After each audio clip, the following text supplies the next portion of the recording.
খাওয়া দাওয়া শেষ করে একটু ন্যাপ নিয়ে যে আমরা আবার রওনা হয়েছি, এরপর আর কোথাও থামি নাই। যেতে যেতে দেখলাম যে রোদও উঠেছে, রোদ দেখে তো ভীষণ ভালো লেগেছে, কারণ এত দূর থেকে এসেছি, যদি একটু ওয়েদারটা ভালো না থাকে তাহলে তো ভালো লাগে না। আর আমরা যেহেতু বাসা থেকে একদম জামা কাপড় পরে শুধু জাস্ট বের হয়েছি, কোনো রেডি রেডি কিছু হয়নি, তো মাঝে আবার একটা কনভেনিতে থেমে আমরা আবার রেডি হয়ে নিয়েছি। এই তো আমরা সবাই রেডি। এখন আমরা যেখানে আছি সেটা হচ্ছে কামিকুচির পার্কিং স্লটে। এখানে গাড়িটা রেখে তারপর হচ্ছে আমাদেরকে বাসে করে যেতে হবে। এখানে বাস আছে, ট্যাক্সি আছে, ট্যাক্সি করেও আমরা যেতে পারতাম, আবার বাসও আছে, তো আমরা আবার বাসে করে গেছি। পার্কিং স্লটের ভাড়া হচ্ছে 800 ইয়েন। এখানে 800 ইয়েন দিয়ে সারাদিন গাড়ি রাখা যাবে। এই তো এখানে শেহরিজের বাবার টিকিটও কেটে ফেলেছে বাসের। আমাদের 4 জনের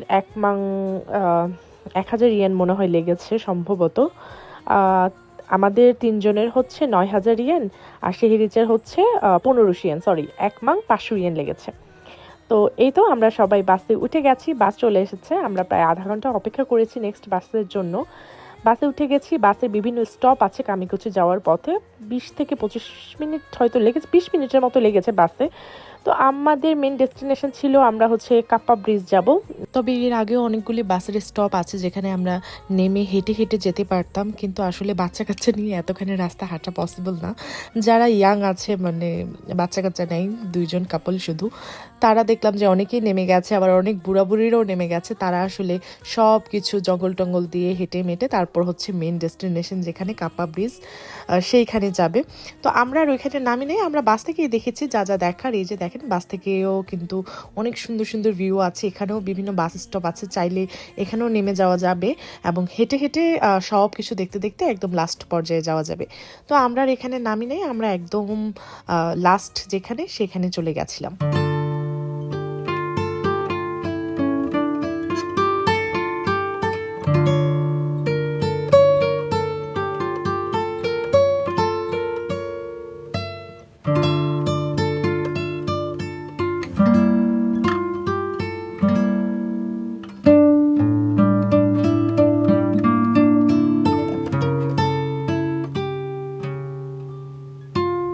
এই তো চলে এসেছি কাপ্পা ব্রিজে।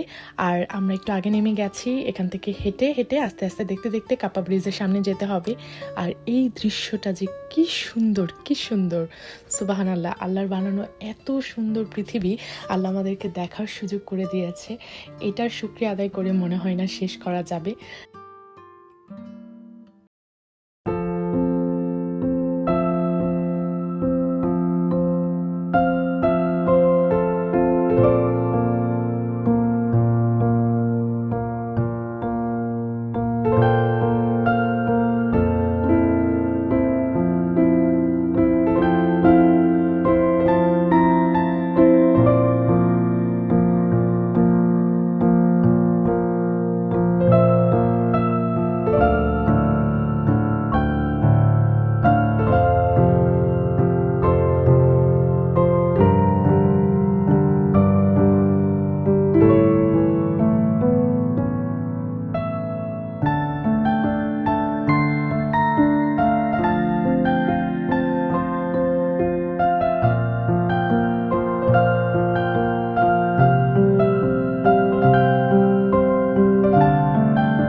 আকাশটা একটু মেঘলা ছিল না, আকাশটা মেঘলা থাকলে হয় কি মেঘগুলি যেন একদম নিচে পড়ে আসছে ওই পাহাড়ি এলাকাগুলিতে, ওইটা দেখতে খুবই ভালো লাগে।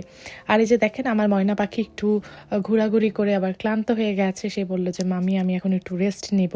সে আবার আইসক্রিমও খেয়েছে মাঝে। তো আমি বললাম যে আচ্ছা ঠিক আছে তুমি এখানে একটু রেস্ট নাও, চলো আমরা এখানে একটু বসে ভিউ এনজয় করি। এই হচ্ছে অবস্থা। বাচ্চা কাচ্চা নিয়ে কোথাও গেলে আসলে অনেক কিছু মেনটেন করতে হয়। তারপর আমরা দুইজনে বসে একটু ভিউ এনজয় করছিলাম, এত সুন্দর ভিউ মানে চোখের শান্তি বলা চলে।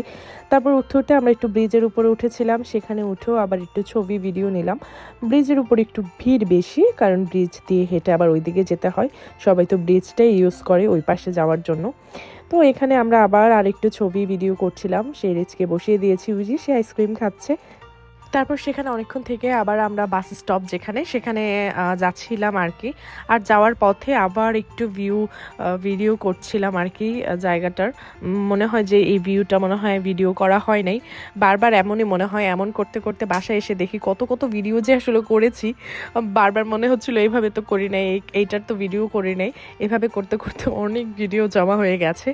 যাই হোক, এই হচ্ছে কামিকুচির ভিউ। কি সুন্দর তাই না? আলহামদুলিল্লাহ, আল্লাহ এত সুন্দর জায়গা দেখার সৌভাগ্য করে দিয়েছে, আমি সেইখানেও বারবার আল্লাহর শুকরিয়া আদায় করছি। এখন যখন ভয়েস ওভার দিয়ে ভিডিওটা এডিট করছিলাম, এখনও বারবার মনে হচ্ছে আলহামদুলিল্লাহ আলহামদুলিল্লাহ, কত সুন্দর জায়গা দেখার সৌভাগ্য আল্লাহ আমাদেরকে দান করেছেন।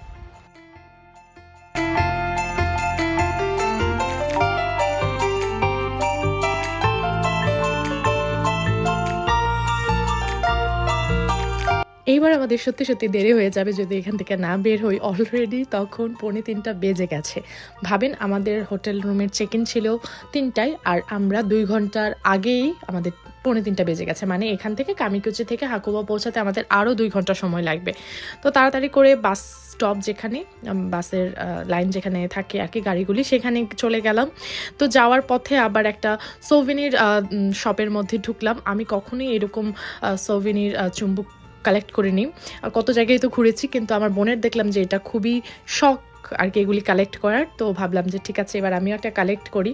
তো এই তো নিয়ে নিলাম। সেই রিচকে আমি দেখাচ্ছিলাম যে কোনটা নিবা, এখানে ভ্যারাইটিস রকমের ভ্যারাইটিস প্রাইসের ছিল আর কি। তারপর বাসে উঠে গেলাম, বাসে যেতে আমাদের আরও 20 মিনিট লাগবে। তারপর আমরা বাসে উঠে বসে গেলাম, আর বাসও এখন ছেড়ে দিবে। এখানে আমি সেই রিচের বাবাকে কি জন্য বলছিলাম আর কি, তো সে নিশ্চিত কোনো ইরিটেটিং আনসার করেছিল, এই জন্য আমার ফেসটাকে আমি এমন করেছি। এখন আপাতত মনে পড়ছে না যে কি জিজ্ঞেস করেছিলাম আর কি বলেছিল। যাই হোক, আমরা চলে এসেছি, আর পার্কিং স্লট যেখানে আমাদের গাড়িটা রাখা ছিল আর কি, ওইখানে বসে আমরা এখন খাওয়া দাওয়া করে নিচ্ছি। আমার না এত ক্ষুধা লেগে গেছিল, মানে প্রচণ্ড ক্ষুধা লেগে গেছিলো। আমি তো আমারটা খেয়েছি, সেহরিচেরটা সহ খেয়েছি, মানে আমার প্রচণ্ড ক্ষুধা লেগেছিল। তারপর আবার আমরা রওনা হয়ে গেলাম, কারণ এখনও আমাদের অনেকটা দূর যেতে হবে, আরও 2 ঘন্টা। আসার পথে মানে যেদিন আমরা বাসা থেকে রওনা হই, তো আমরা দেখেছি যে আমাদের কটেজের পাশে একটা হচ্ছে সুপা আছে। তো ভাবলাম একটু যাওয়ার পথেই ঢু মেরে যাই, দেখি এখানে কি কি আছে, প্রয়োজন হলে আবার আসতে হতে পারে। জাস্ট একটা রাউন্ড দিয়ে চলে এসেছি, আর কিছুই করিনি। এরকম ট্যুরিস্ট স্পটে সুপা থাকাটা কিন্তু খুবই ভালো। এর আগে যখন আমরা বিভিন্ন জায়গায় গেছিলাম তখন কিন্তু সেখানে সুপা পাইনি। কোনো কিছু মিসিং হয়ে গেলে সুপার থেকে এসে নিয়ে যাওয়া যাবে। আমাদের কটেজ থেকে মাত্র 5 মিনিট লাগে সুপাতে আসতে। তারপর আমরা চলে গেলাম আমাদের কটেজের ওইখানে, চাবিও নিয়ে নিলাম। তো ঠিক আছে, আজকের ভিডিওটা এই পর্যন্তই শেষ করছি। নেক্সট ভিডিওতে ইনশাল্লাহ দেখাবো পরদিন আমরা কি কি করলাম, কই কই গেলাম। আজকের মতো বিদায় নিচ্ছি, আল্লাহ হাফিজ।